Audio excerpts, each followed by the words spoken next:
Rhythm up and welcome to the Reggae Bass Hub. Now, first of all, I'd like to thank you guys for your overwhelming responses in the comments to my return in the Jackie Jackson video. Now, this video is going to be slightly different from my normal tutorial videos, as it's going to be the first time you actually get to hear me talk about myself and give you an insight into my reggae bass journey over the past 30 years. I hope you'll find it entertaining and insightful, and I hope you guys just hang around and watch this all the way to the end of the video. Enjoy!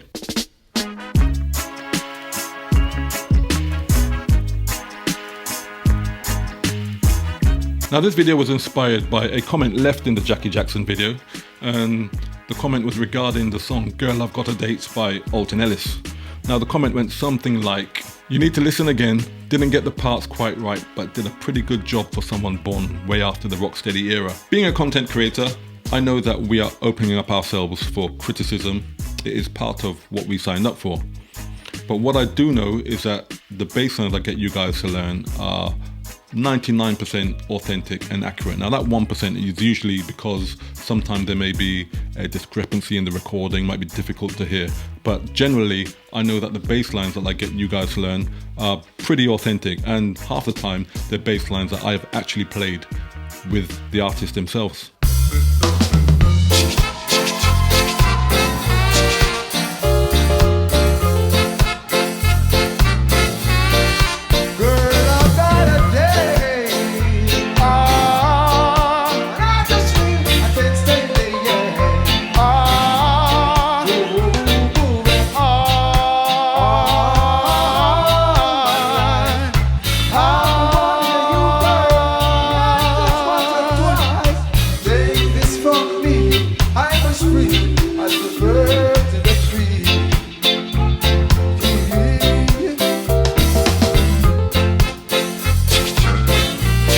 Now, that is Alton Ellis's very last show at the Jazz Cafe in London on August the 10th, 2008.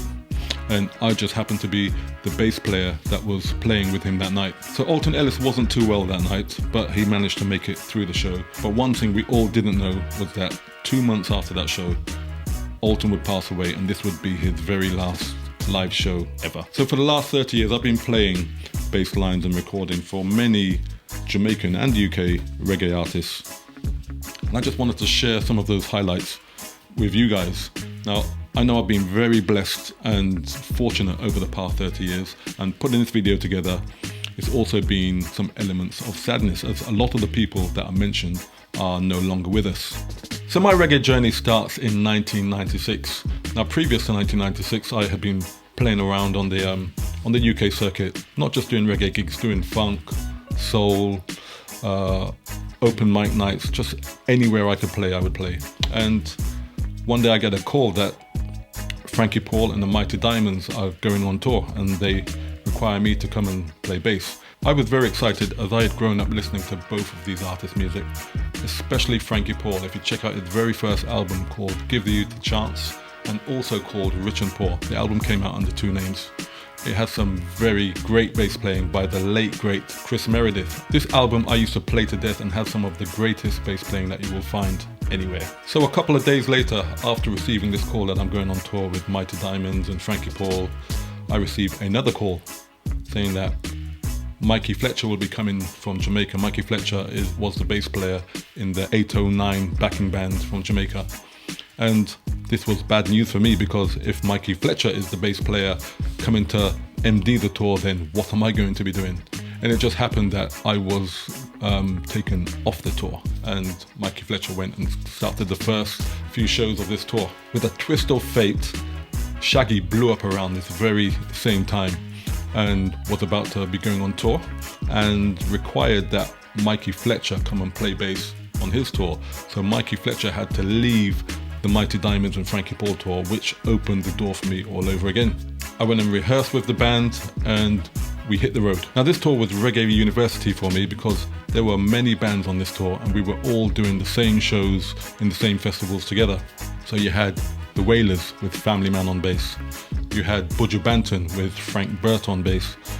Pato Banton was on this tour with Amlak Tafare, who now plays with Steel Pulse. You had Culture with a great bass player, Dean Pond. The Gladiators had Bagger Walker. By the time we got to Summer Jam in Germany, Shaggy had joined the tour, so Mikey Fletcher was on this tour as well. One guy that really stood out for me, and I think I took most of my technique from him, was Danny Axman. He was on this tour with Bunny Wailer. So every night I would be watching and studying all of these great bass players, especially Danny Axman, who had a great sound, a great feel. And as I said before, a lot of what Danny Axman was doing at that time, I find is in my playing. So after that successful Frankie Paul and Mighty Diamonds tour, next I got a call to do Freddie McGregor. Freddie McGregor was going, I think it was a Scandinavian tour. I think we did Sweden and all of those countries up in that end of the world. I remember in the band we had Drumton Ward, who would become my drumming partner over the next 15 to 20 years. Greg Assin was on keyboards. We had the late great Dalton Brown come over, and he was MDing the band and playing guitar. And you had the brother, Noel Brown, on second keyboards. So just in case you've not heard of the Brown Brothers, or the Brownie Brothers as some would call them, you have Dalton and Noel, as I've named earlier. You have Clevie of Steely and Clevie fame.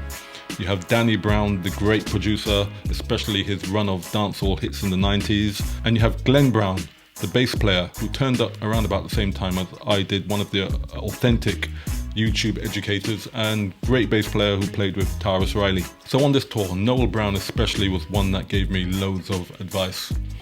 And I remember one day, especially it was at the end of the tour, and he said to me, "Don, you're a great bass player, but you need to listen to Family Man. You need to really listen to Family Man." So after this tour, I took his advice and I went out and found every Bob Marley CD that I can find, and really took the next 2 or 3 months just studying Family Man and listening to nothing else. So in the early 2000s, my career really started to take off. And 2003 was the year that I remember things really started to get a bit crazy. Now, this here is the only festival t-shirt that I have ever kept. And I give away the majority of my festival t-shirts to my family. But this particular t-shirt just has too many memories of what turned out to be probably one of the craziest years of my career. So it started with a tour with LMS. Now LMS are the younger siblings of Morgan Heritage. So this was probably where my Morgan Heritage journey started. This particular festival was called Reggae Sunrise.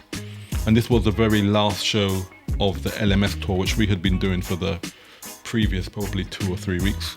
But after this last show, I flew back to the UK because I had to rehearse with Johnny Clark to come back to the same festival. Now after rehearsing with Johnny Clark, I remember getting a message that I have to also play with Pablo Moses. So I remember that night going to the hotel, because I didn't go back home that night. After rehearsal I went to the hotel and stayed up all night learning all the Pablo Moses songs, because I needed to know them for the next day. Woke up that morning, head for the airport, head for the festival. Arrived at the festival, and then I get a message that I also have to play for Everton Blender and George Nooks. So the band and myself were taken to a rehearsal room where we had to learn the sets of Pablo Moses, Everton Blender and George Nooks, and go back to the festival and perform for all 4 artists, because Johnny Clark was involved in all of that, perform all 4 artists that evening. Now Sly and Robbie were also on the bill of this festival. Now that's something that I want you to keep in mind for the next story. So we flew back to the UK. I was probably in the UK for maybe a week or so, and I had to head to Amsterdam for a tour with Black Uhuru. So I had to go and meet Ducky Simpson at Amsterdam airport. The first show was on the very same day we were meeting. Now, I had not been sent any set list or anything, so, and I'm just assuming it's Black Uhuru. I know most of the Black Uhuru songs, so it's going to be most of the Black Uhuru hits. So we meet Ducky Simpson at the airport, jump on the tour bus, and we were heading for the first show, which I think might have been Rotterdam. And on the way to the first show, Ducky Simpson lets me know that Sly and Robbie are on tour with Michael Rose. So he's going to switch up the set a little bit, and he hands me maybe about 4 or 5 CDs. So we'll be doing track 1 and 2 on one particular CD, track 7 and 8 on this CD, track 4 and 7, and I disappear to the back of the bus to go and listen to these songs and learn them on my way to the show. So we rehearse the songs in the sound check and everything goes fine. Now this reminds me of a comment that I had in another one of my videos, which was that music theory has no place in reggae music. But I would honestly say that without the skill that I have of reading and writing down music, it would have been a little bit difficult to have got through most of these shows, especially with them all being last minutes and no rehearsals. But if you can write things down, then this will always get you out of trouble. Alternatively, you have to have a photographic memory. So over the next 20 years or so, I would rack up a list of credits playing for these artists. So I did many shows throughout Europe with the Dub Asante backing band, especially backing Johnny Clark, Horace Andy and Michael Prophet. In 2008, Ali Campbell had split from UB40 and had formed his own version of UB40, where I got called to be the bass player for his band. Now during the period of touring with Ali Campbell's version of UB40, I was doing a lot of writing and production on the road. And in 2014, I had been working with the BBC 1Xtra reggae and dancehall DJ, Shawnee B. Shawnee had let me know that Morgan Heritage were looking for producers for their new album, and if I had any tracks to submit. So we submitted some songs for this album. One was called Perform and Done, which was the lead single before the album came out. And the other was called Strictly Roots, which turned out to become the album's title. This album went on to be a Grammy-winning album for Morgan Heritage. We also submitted some songs for the next Morgan Heritage album, which is called Abracadabra, which was nominated for a Grammy. And we also had a song on Black Uhuru's album in 2018, I think it was called As the World Turns, which was also nominated for a Grammy. By 2018, I had been with Ali Campbell's version of UB40 for 10 years now. And I wanted to go and pursue my career as a producer, so therefore I quit the band after 10 years. Then came 2020 and the world came to a standstill. So after being locked up in our houses for days on end with nothing to do, I started making some videos, and I put these videos on Facebook originally. So these videos were things like 20 Studio One medleys, I did a 20 Roots medley, I did a 20 soul music, I did all just different, I probably did about 120 to 140 songs in medleys. So I took one of these 20 medley videos and I stuck it on YouTube, not really knowing what was going to happen to it or if anyone was even going to watch it. And then the comments started to come in, "Where's the tabs, dude?"